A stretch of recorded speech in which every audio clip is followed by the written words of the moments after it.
One thing, always remember what Allah has sent you in this world with. He has sent you with greatness of iman, and feel that pride, not arrogance. There's a difference between pride and arrogance. That's a topic to itself. Now, feel the pride that Allah has made you amongst the believers. Second, do never decrease yourself in your actions, and always keep the actions of a true believer in your life. And once we drop those actions which have been given to us, we will become like animals in the sight of Allah. And if you keep those actions in your life, indeed you will be the greatest of individuals. And third thing, to combine all of that, do never forget others who have not received the message, and become the reasons of good for others. Become the reasons of good for others. The Prophet of Allah says, "Tuba liman ja'ala Allahu lahu miftahan lil-khayr wa mighlaqan lish-shar," aw kama qala.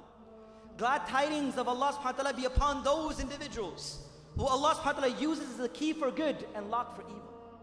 And destruction for those brothers and sisters who become the reasons of a lock for good and indeed a key for bad.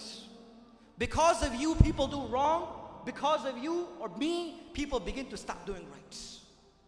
Become the individuals. Because of us, people should do good. Because of us, people should stop wrong. That's why the Nabi of Allah says, last thing I say, inshallah. Last thing, before I finish. The Prophet of Allah said, when you want to choose a friend, when you want to look for companionship, look for three things. Look for three things. The first thing the Nabi of Allah said, their companionship should increase the knowledge of Allah subhanahu wa ta'ala. Their actions should remind you of the hereafter. And their sight should remind you of Allah subhanahu wa ta'ala. You walk in the street, a sister is going, and she sees another sister. Just looking at her, oh man, I forgot to make my salah. Oh man, I gotta come to the masjid. Oh, I gotta cover myself. A brother is walking in the street and sees one brother, that one same brother, he goes, oh man, I gotta come to the masjid. He's gonna tell me. So when Allah subhanahu wa ta'ala gives you that level in which people remember Allah subhanahu wa ta'ala, it is a blessing of Allah subhanahu wa ta'ala. So indeed it is a rahmah and a blessing of Allah.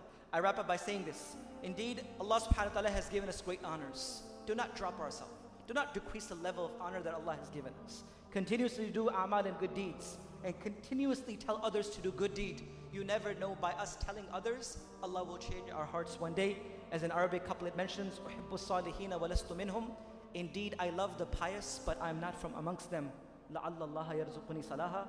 Maybe one day Allah will also make me pious one day.